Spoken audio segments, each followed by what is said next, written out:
Elijo Buenos Aires, elijo esta ciudad. No elegí nacer acá, pero la elijo. La ciudad donde la vida se hace ancha, la ciudad de mis nietos, de mis hijos. Elijo Buenos Aires, la elijo de verdad. Por eso es que le canto esta canción. No quiero ser guarango, por eso canto el tango con la voz y con el corazón. Porteña hasta el desaire, te quiero Buenos Aires, sos siempre mi mejor elección.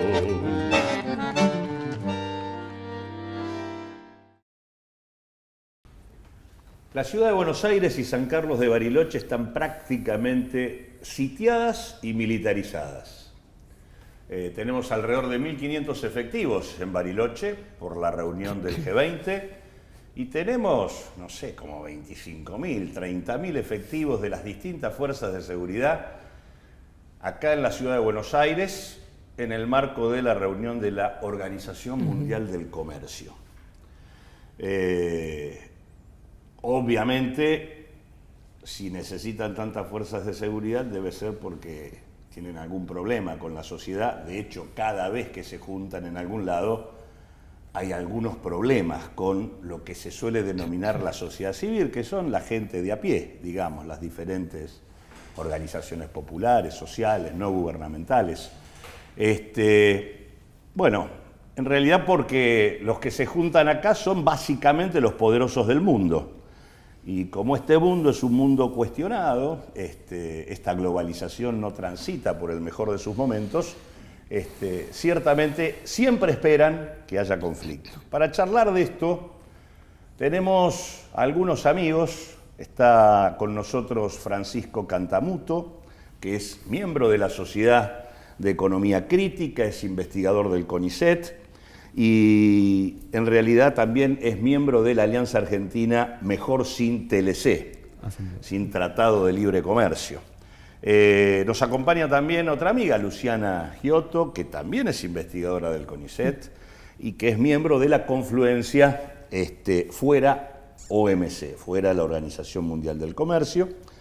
Y también el amigo Gustavo Laúd, que integra el Instituto de Pensamiento y Políticas Públicas, que es un compañero de la conducción de Unidad Popular, y que también es docente universitario. Con ellos tres la idea es conversar sobre lo que esto ocurre, ¿no? Sobre lo que está ocurriendo con estas dos convocatorias y preguntarnos un par de cosas. ¿Qué significa esto para el gobierno nacional? ¿Qué puede surgir, si es que puede surgir algo? ¿Y qué efectos podría tener para la Argentina? Ahí hay un tema dando vuelta, que es el famoso acuerdo Unión Europea-Mercosur. ¿Y qué está pasando con la sociedad frente a esto? Pero tenemos un elemento adicional, que es que tanto Francisco como Luciana son dos de los miembros de organizaciones no gubernamentales a los que se le ha impedido participar de la ministerial del OMC, porque la verdad que esto aún no comenzó, pero ya empezamos con una suerte de papelón internacional en donde por primera vez un gobierno lo que determina es no acreditar alrededor de 44 miembros de organizaciones no gubernamentales de distintos lugares del mundo, en una lógica muy similar a la del invento del RAM para acusar a los mapuches de actos de terrorismo. Muchos de los que han sido proscriptos para la ministerial del OMC en realidad son presentados como que han llamado a la violencia a través de las redes sociales. Así que empezaría por ahí, Luciana, por ese punto tan simpático. Sí, interesante. A ver, lo que sucedió fue lo siguiente. Nosotros nos enteramos la semana pasada que había un grupo de gente que estaba empezando a recibir este mail de parte de la organización de la OMC en Ginebra, diciendo que a partir de una orden dada por el gobierno argentino, esta persona que se había acreditado a través de una organización y lo había hecho de manera correcta, decía el OMC, de todas maneras ahora se le revocaba su acreditación y acto seguido en el mismo correo electrónico se le recomendaba no intentar ingresar al país. Esto lo recibimos algunos compañeros, lo recibió en realidad gente vinculada al ámbito académico, activistas de larga data vinculados a discutir, por ejemplo, en Europa, desde el Parlamento Europeo, con los gobiernos, o sea, una larga trayectoria de trabajo en foros internacionales que de ninguna manera podría ser interpretado como gente con una perspectiva o una idea de venir a Buenos Aires a tratar de generar el caos, que es lo que en definitiva termina diciendo el gobierno argentino, que por razones de seguridad se permitía que esta gente no entrara al país, y de hecho lo que empezó a pasar estos últimos 2 días es que los extranjeros que intentaban entrar al país fueron retenidos en migraciones y tuvieron que convocar rápidamente a sus embajadas. Un compañero de Brasil estuvo 2 horas y tuvo que intervenir la embajada, si no, no lo dejaban, ya estaba a punto de que lo subieran de vuelta a Sao Paulo. Y, ¿a ustedes no les propusieron irse? No, creo que legalmente se les complicaría un poco más que con los ciudadanos argentinos tratar de echarnos, quizás les interesaría eso.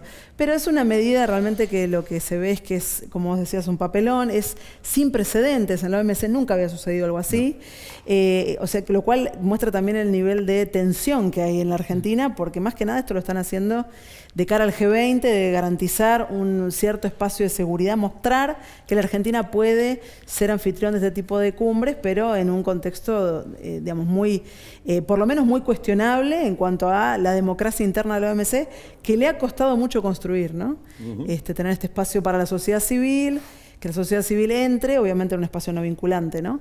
Y este gobierno está diciendo que ni siquiera pueden, o sea que se armó realmente un escándalo internacional. Me permito, Claudio, sí, intervenir porque me parece importante remarcar que la propia OMC, cuando nos comunica a nosotros la imposibilidad de participar acreditados, insiste con que es una decisión tomada por el gobierno argentino. De alguna manera dando cuenta que no termina de responder por la decisión tomada por el país anfitrión. Esto me parece interesante porque la presencia de la OMC acá reúne a ciertas características globales propias de la OMC que podemos conversar ahora a continuación. Pero el aspecto que me parece relevante para remarcar este veto a la participación, que insisto, es un veto a la participación de ciudadanos y ciudadanas con libre derecho a opinión, tiene que ver con esta intención del gobierno de Cambiemos de hacer mejor letra de la que les piden. Y esa mejor letra es vetar las voces de la disidencia. Y esto es importante porque remarco algo que decía Luciana. No se trata necesariamente de oposiciones, que en muchos casos lo es, sino de disidencias. Algunos expertos y expertas que son reconocidos globalmente por pretender ciertas reformas dentro de algunos aspectos del comercio, del sistema financiero, etcétera, que realmente no están por un cambio radical, revolucionario, ni nada por el estilo que podría ocasionar más miedos, sino sencillamente hacer algún retoque, charlemos y veamos qué se puede hacer. Entonces, están yendo con la vara más lejos de lo que la propia OMC, que de por sí no es un ámbito democrático, propone como mediación para trabajar. Entonces el gobierno está yendo más lejos en esta idea de hacer la mejor letra posible. Es interesante ver que en realidad estamos en un contexto de la globalización donde los cuestionamientos a la globalización emergen en diferentes lugares del mundo. Y ciertamente, sin embargo, el gobierno argentino asume el papel casi de paladín de la globalización, ¿no? Así que, ¿qué significa para Macri la presencia del G20 y del OMC aquí, Gustavo? Antes que nada, gracias por la invitación, compañeros. En principio, me parece que, tomando un poco lo que decía Francisco, ¿no? Hay un alto componente de sobreactuación en la política exterior de este gobierno, combinado con un desconocimiento profundo de lo que está ocurriendo en el escenario internacional. No solo por lo que está ocurriendo con básicamente las redes de comercio transnacional, que predominantemente son controladas por los países centrales a través de los fenómenos también vinculados a la transnacionalización de la economía que hemos vivido en las últimas décadas. Es decir, hay un componente importante de tratar de comprender la complejidad que tiene esta globalización, en donde yo creo que ahí esta gente hace muchísima agua, digo, la del gobierno nacional.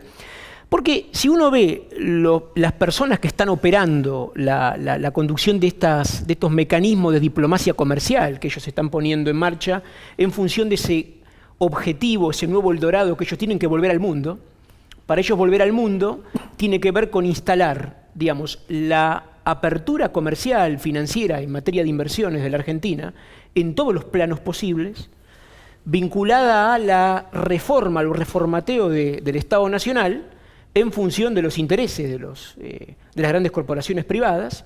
Y en este sentido hay un dejar hacer permanentemente a un tipo de agenda que tiene que ver con esta visión muy ingenua que tienen también, digamos, ¿no? Es decir, es como, por un lado, perverso y a la vez ingenuo.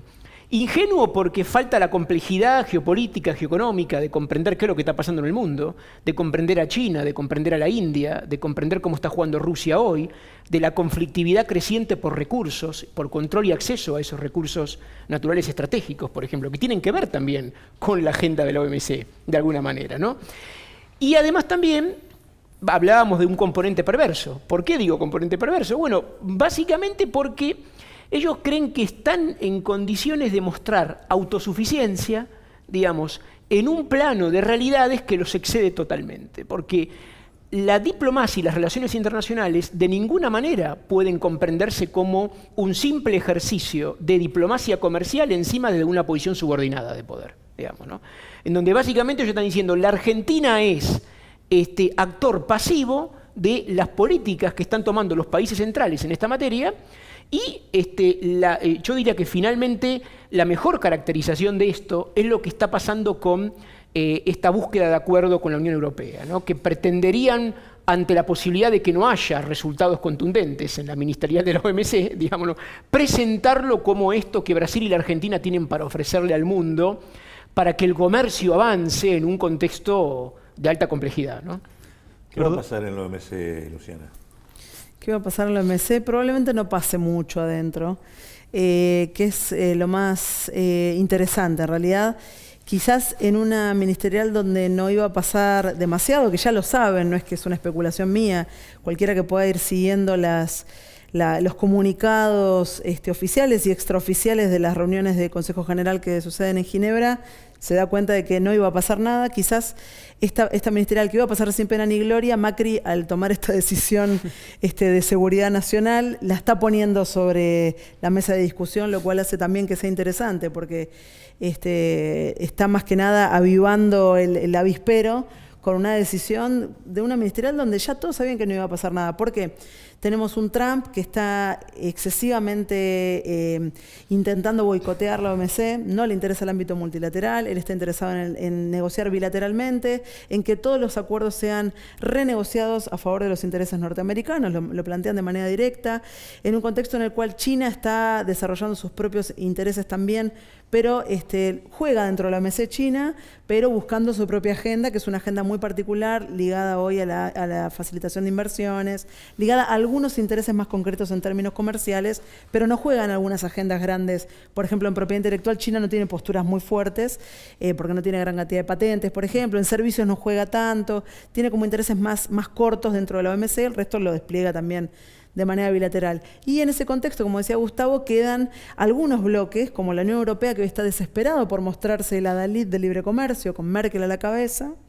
América Latina con este cambio en el último tiempo, que también aparece de vuelta la idea de los bloques a través del regionalismo abierto, los bloques a partir de la comprensión de la integración como libre comercio, y en ese contexto Macri, que frente a un Temer, digamos, un Brasil gigante con un Temer bastante deslegitimado, Macri sí aparece con el poder de los votos por detrás, como para intentar jugar al líder en la región y a unir Mercosur y Alianza del Pacífico, ¿no? O sea que en ese contexto América Latina está jugando un rol de tender a la liberalización con un tándem con la Unión Europea, en un contexto en el cual todos le echan la culpa a Trump porque podría caerse de vuelta en una guerra comercial, ¿no? Una Unión Europea, me permito intervenir. Te iba a preguntar qué podemos esperar de Unión Europea-Mercosur. Poco y nada, por lo menos poco y nada bueno. Hay que remarcar que la Unión Europea está en una crisis interna propia, que también está, tomando las palabras de Gustavo, pretendiendo una sobreactuación de mostrar capacidad de iniciativa. No solamente por el impacto durísimo que implicó el Brexit, la salida de Gran Bretaña, o más bien la decisión de salir que está ejecutándose, sino incluso por las propias tendencias nacionalistas de derecha que aparecen disperdidas por toda Europa, que incluso están dificultando la conformación de un gobierno de unidad nacional en el caso alemán, que es justamente el gobierno que impulsa las negociaciones externas de la Unión Europea. Entonces, efectivamente, la Unión Europea está en una crisis interna y de alguna manera pretende con estos acuerdos y con su presencia en la OMC seguir defendiendo esta idea del libre comercio como la puerta de salida a un mundo crecientemente proteccionista. Un mundo crecientemente proteccionista en un contexto de crisis no resuelta, al menos desde el año 2008 para esta parte, ¿sí? Eso no fue algo que explotó en el pasado y allá quedó, sino que inició una serie de tendencias presentes hasta hoy. Entre otras tendencias relevantes ha sido la caída en la tasa de crecimiento del comercio. El comercio entre países que venía creciendo por encima del PBI, ahora está creciendo, depende del año que tomemos en los últimos años, a veces incluso por debajo. Esta es una tendencia que genera problemas para una etapa basada justamente en la inserción aperturista. Entonces, la pérdida de dinamismo externo, cuando no hay un mercado interno lo suficientemente amplio o con espacios para seguir desarrollándose, requiere la apertura de nuevos acuerdos. En ese marco es que la Unión Europea pretende lograr un acuerdo con el Mercosur. Y acá hay otro punto que me quiero agarrar de lo que decía Luciana. ¿Qué clase de acuerdos es lo que se está negociando? Son acuerdos que lo que buscan es liberalizar el comercio exclusivamente. Tanto para el caso de la Argentina, que del Mercosur le quitó todo lo que tenía de interesante en términos de integración, más allá de lo estrictamente económico, que quedó echado por la borda, incluso apenas asumieron esta campaña de deslegitimación de los parlamentarios del Parlasur, sino este acercamiento a la Alianza del Pacífico que mencionaba Luciana, el acuerdo con Chile de libre comercio, sino incluso en el bloque Mercosur-Unión Europea, que tenía 3 patas: una política, una de cooperación y una comercial. La pata que tiene que ver con cooperación y con la política, esto ha caído totalmente en el olvido, incluso hasta por la conformación de comisiones, que tienen una comisión cada una, mientras que la de comercio tiene 15. Según los trascendidos, aparentemente la orden es negociemos y aceptemos lo que fuera. Y esto de vuelta, aprovechando esta forma de presentar lo que es, bueno, no nosotros que nos vetan por, evidentemente, ser críticos de este orden, sino incluso sectores empresariales están empezando a presentar preocupaciones. La semana en el curso de la última semana, un grupo de empresarios muy poderosos, incluyendo sectores de la UIA, se reunieron en Bélgica para presentar sus dudas. Porque el resultado esperado de lo que se está negociando es básicamente la pérdida de la existencia de la industria en la Argentina y quizás también en el Brasil. Todo esto sumado a un escenario donde no habría gran apertura de nuevos mercados, porque la Unión Europea no está haciendo buenas ofertas por el lado de la carne, el biodiesel y el etanol, que son los 3 segmentos en negociación. Aparentemente ahora estarían cediendo algo más en las carnes aviares, y entonces estamos discutiendo a ver si les exportamos 4 pollos más, 4 pollos menos, a cambio de que desaparezca la industria local, porque para ellos producir con terminales acá o exportarnos desde allá no sería un problema irresoluble. Y sobre esto la Unión Europea agrega los llamados nuevos temas, sobre los cuales Luciana seguramente puede decir más que yo, que tienen que ver justamente con derecho de propiedad intelectual. Recordemos que muchas de las patentes son desarrolladas en Europa y por lo tanto agregar protección intelectual significaría, por ejemplo, la pérdida de la capacidad de tener un sistema de salud local con cobertura. Los temas que tienen que ver con facilitación de inversiones, trato igualitario, la posibilidad de que empresas europeas participen de licitaciones de obra pública en el país, algo que no se les concedió ni a las empresas brasileras, con más de 20 años de Mercosur, un cuarto de siglo de Mercosur. Estas son herramientas básicas para el desarrollo de los países periféricos. Entonces, con la pérdida de estos elementos, lo que termina haciendo es abrazándose un tipo de relación que es lo que señalaba Gustavo hace un ratito, subordinada. Subordinada de manera abierta, explícita y celebrada, diría yo. Agregando los datos últimos del INDEC, muestran que las exportaciones a la Unión Europea por parte de la Argentina han crecido en los últimos 10 meses el 1,1%, mientras que las importaciones de la Unión Europea han crecido el 13,2%. El saldo comercial negativo es de 2.200 millones de dólares, y la verdad que la estimación que hacen los propios europeos es que si se firmara el acuerdo tal cual está establecido, ellos incrementarían sus beneficios en términos de saldo comercial en 7.200 millones de dólares respecto al superávit que ya tienen respecto a la región. Así que bueno, la verdad que está claro que lo vienen armando en base a sus intereses. Hay un informe de la Universidad de Manchester que es bastante claro al respecto, entre otros pocos estudios que hay disponibles, pero ahora hace poquitito se filtraron unos documentos que Greenpeace logró filtrar, donde las conclusiones son más o menos en esta línea, y lo que están sugiriendo es que de firmar el acuerdo, el tipo de negocio que se impulsaría fomentaría mayor desmonte, pérdida de selva, pérdida de bienes comunes para el desarrollo de no solo de la continua sojización, sino de la propia industria cárnica, que son las perlas preciadas aparentemente. Sí, obvio. Y yo ahí te agregaría algo más, que un poco lo queríamos plantear nosotros con Claudio en una línea de un artículo que estábamos trabajando, ¿no? Un poco digo, ¿cuánto avanzaron ya previamente en estas agendas liberalizadoras en diversos ámbitos nuestros estados nacionales, en el caso de la Argentina, en los 90, digamos, ¿no? Otro tema que ustedes han trabajado muy bien también. Es decir, nosotros tenemos en vigencia una cantidad de tratados bilaterales de inversión, digamos, ¿no? Que se han fundado en una relación estructuralmente asimétrica que no le permitió jamás a países dependientes como la Argentina establecer una discusión de tú a tú, por lo menos, ¿no? Par y paso con países, digamos, de gran calado en materia de comercio, en materia de inversiones, digamos, ¿no? Y con enormes posibilidades de presionar en ese sentido. Y si en los últimos años vemos que lamentablemente también nos pasó que con nuestros procesos nacional populares, de muy diversas maneras, aparece un actor extrarregional en nuestra región, que es China, que muchas veces fue tomado por esta carencia de dotarnos de una visión compleja, integral de una política exterior, que hace que hoy, para sacarnos de encima el fantasma de la dependencia vinculado estructuralmente a Estados Unidos y Unión Europea, teníamos en China un actor que nos podía proveer esa relación alternativa con apertura de mercados, digamos, ¿no?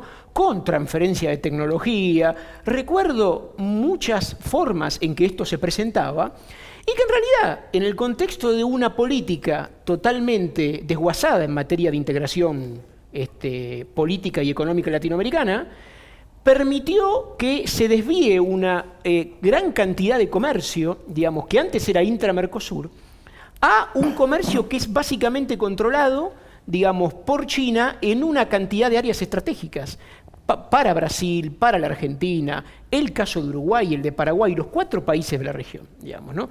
Los 4 países sojizados, digamos, ¿no? La otra gran avanzada de la soja, después de los Estados Unidos de América, en el mundo, son los países que han sido intrusados por los intereses estratégicos chinos y han avanzado en diversos planos, ¿no? Entonces acá, digamos, lo relevante de todo esto, y que en materia de nuestras palancas fundamentales de desarrollo, que son energía y alimentos, 2 de ellas que son fundamentales, hoy hay una instancia, yo diría, de dominación compartida por grandes actores del sistema internacional, en donde tenemos que sumar a China, que ya dejó de ser aquel país que acompañaba en las agendas del desarrollo, digamos, ¿no?, a los países periféricos, digamos, en distintas regiones del mundo, y que ahora, ante esta caída de Trump, la ausencia de los Estados Unidos, ¿no?, de estos acuerdos internacionales, China dice, bueno, yo puedo ocupar el lugar con esta política de inserción paulatina, permanente, en diversos mercados asiáticos, africanos, latinoamericanos, generando, me parece, una diversificación de la dependencia de la cual va a ser difícil salir. ¿Qué hace la sociedad argentina frente a esto, Luciana? La sociedad es un poco amplio, pero vamos a tratar de ver qué hacemos algunas organizaciones. No, a ver, es interesante igual. La sociedad se está, espero, no comiendo el discurso de vuelta de que no hay alternativas, ¿no? El problema más grande que tendríamos es de si otra vez, así como Margaret Thatcher había instalado el There is no alternative, ¿no? El TINA, acá tenemos también nuestro no hay alternativas, que es sin inversiones nos caemos del mundo. Entonces, sin inversiones nos caemos del mundo, por lo cual hay que recibir inversiones, por lo cual hay que aceptar cualquier condición. Esperemos que la gente no acepte eso como una verdad que no, revelada, porque nos estaría llevando directamente a una ruina importante en términos sociales, medioambientales, de derechos, ¿no? Pérdida de derechos de una manera brutal, porque cuando se habla de productividad se habla de eso, ¿no? Y cuando se habla de productividad se habla de reducir costos. Y hoy la sociedad argentina está de alguna manera discutiendo también esos proyectos que implican ese aumento de la productividad y la inserción en las cadenas globales de valor. Por eso es que, como lo que trae la OMC es este discurso, la OMC implica ese no hay alternativas, la OMC implica el modelo único de liberalización absoluta, continua, sin freno, porque si no te caes del mundo, es que a donde ha ido la OMC se han generado resistencias, ¿no? Entonces eso también es importante saber, que lo que este año sucede, ahora que en diciembre sucede en Buenos Aires, No es un proceso argentino, netamente, a pesar de que sucede en Argentina, sino que se trata de que la sociedad argentina, o parte de las organizaciones preocupadas por estos temas, hemos levantado el guante de ese trabajo de la resistencia global, y lo que hemos hecho es decir, bueno, este año nos toca organizar a nosotros, este año nos toca a nosotros en la OMC, el año que viene nos toca en el G20. Digamos, hay que presentarlo también como un paquete, porque el gobierno argentino lo entiende como un paquete. Así como decían los compañeros, traer al G20 y a la OMC es un paquete y nosotros tenemos que tratarlos como tal. Tenemos que poder darnos una estrategia de intervención en los medios de comunicación, desde las alternativas, desde poder plantear que este modelo único ya se ha intentado implementar en otros momentos y que sabemos que no funcionó. Tenemos hoy 22 años de libre comercio en la región, tenemos datos, sabemos que esto no funciona, sabemos que esto ha tenido efectos nefastos en otros países como Colombia, Perú, Chile, México, que han liberalizado, claro, de manera irrestricta, ¿no? Totalmente de manera, bueno, en los tratados con excepciones lo plantean, pero después los años se acaban para las excepciones, es decir, 3, 5, 10 años para liberalizar. El NAFTA ya lleva 22 años, ya está todo liberalizado. Las consecuencias ya las conocemos. Por eso es importante organizarse. Este año tenemos una cumbre de los pueblos grandes, se ha generado una gran confluencia fuera OMC con esta idea de decir, no queremos a la OMC porque sabemos que lo que trae la OMC es liberalización y desregulación, y eso implica libertad de mercado, que sabemos que en Argentina desde los años 90 claramente, pasando por la dictadura militar, no funcionó. Entonces, esa es la puesta en crisis de lo que nosotros queremos plantear con la llegada de la OMC. La verdad que tenemos un gobierno que habla de la globalización como si estuviéramos en 1990. Y la verdad que las cosas cambiaron y demasiado.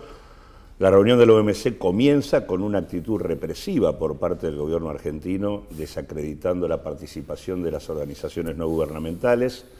La propuesta del acuerdo con la Unión Europea, me parece que la síntesis de Francisco, 4 pollos por la industria, es parte de la realidad que tenemos. La alerta de Gustavo respecto a que Argentina queda en el medio de una discusión donde está China y Estados Unidos, y en donde, por lo tanto, si no hay intereses nacionales, estratégicos que puedan discutir, esto es un escenario indudablemente complicado para actores que discuten la apropiación de los recursos naturales. Y la verdad que el tema de la inversión, todos sabemos que en la Argentina el problema de la inversión no es lo que pueden traernos, sino los cerca de 400.000 millones de dólares que tienen los millonarios argentinos afuera. Así que, bueno, gracias a todos. Gracias. Muchas gracias.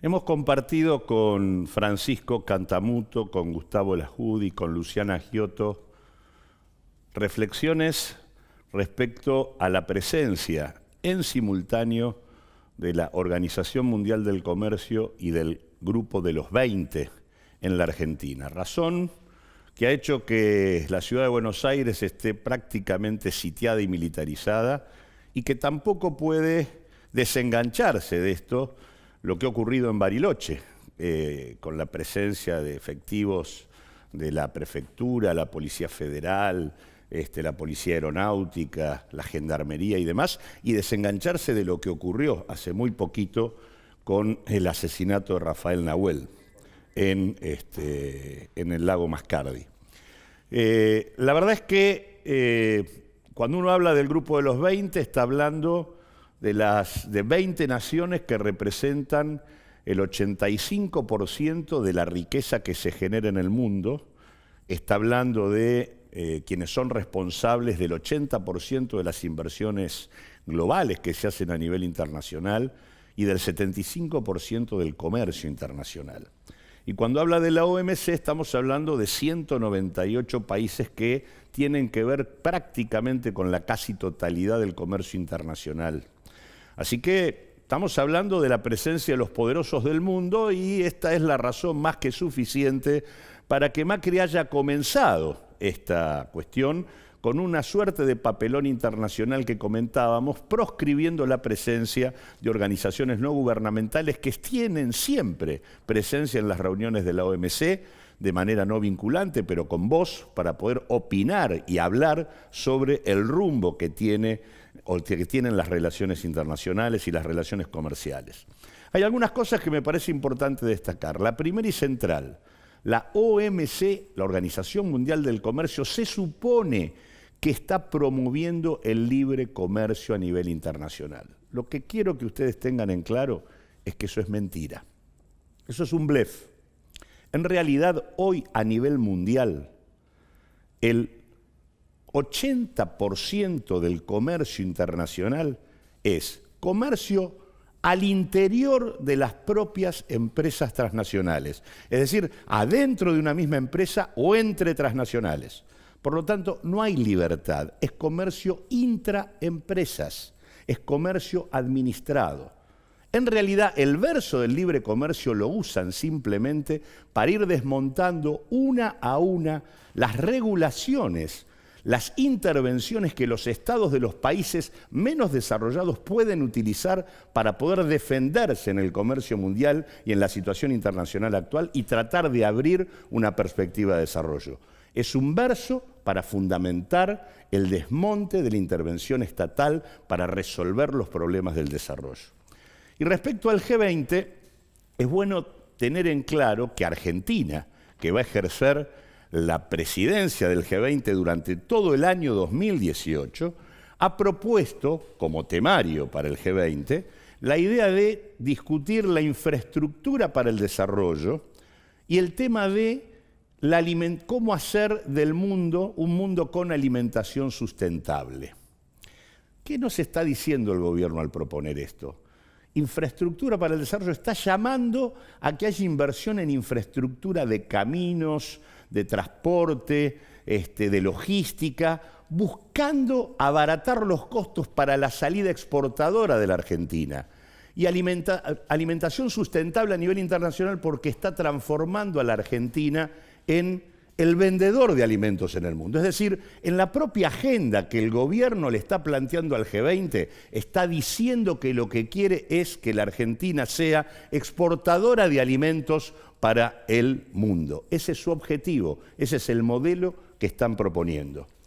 Y lo que me parece que hay que tener en claro es que el gobierno quisiera terminar esta reunión con el acuerdo firmado con la Unión Europea. Un acuerdo que, como bien lo definía Francisco Cantamuto, prácticamente estamos cambiando la posibilidad de vender 4 pollos más por terminar de desmantelar el sector industrial argentino. La verdad es que hoy todos los números indican que nosotros, si aprobamos un acuerdo de esa naturaleza, nuestros beneficios son prácticamente inexistentes, pero donde se va a sentir es en mayor desarticulación de la industria automotriz, en mayor desarticulación del sector de maquinaria y de lo que es línea blanca. Es decir, ya tenemos una industria muy desvencijada en la Argentina. Va a quedar mucho peor después de un acuerdo de esta naturaleza. Hoy nosotros a Europa, el 85% de las cosas que le vendemos son básicamente soja y sus derivados. Y el 80% de lo que le compramos en realidad son productos industriales. Lo que quiere Europa es colocar más productos industriales y participar activamente, por ejemplo, de las compras gubernamentales y demás que hoy no tienen acceso como en todo caso pretenderían. La verdad, esto no es perspectiva de futuro para la Argentina, es retroceder respecto a los niveles ya complejos en los que nos encontramos. Y esto no es porque no tengamos cosas que discutir con los países más poderosos del mundo. Deberíamos discutir en el G20 otros temas. Por ejemplo, deberíamos discutir el tema de la deuda. Deberíamos discutir nuevas reglas para el tema del endeudamiento a nivel internacional. Deberíamos discutir qué pasa con los endeudamientos tomados en etapas dictatoriales. Deberíamos discutir el tema de la usura a nivel internacional. Deberíamos discutir por qué razón los países como los nuestros son juzgados por tribunales que en realidad son tribunales de las empresas y de los acreedores. ¿Por qué no puede existir tribunales a nivel internacional con niveles de objetividad y neutralidad? ¿Por qué no puede haber una discusión en la Organización de Naciones Unidas para establecer tratamientos del endeudamiento que permitan que nuestros países efectivamente puedan desarrollarse? Temas para discutir con los desarrollados, con los países más poderosos hay. El problema es que nosotros estamos comprando la agenda de los poderosos, dándole simplemente negocios a algunos pocos sectores, a algunos pocos empresarios que hacen su agosto en la Argentina a expensas del resto de la sociedad. Thank you.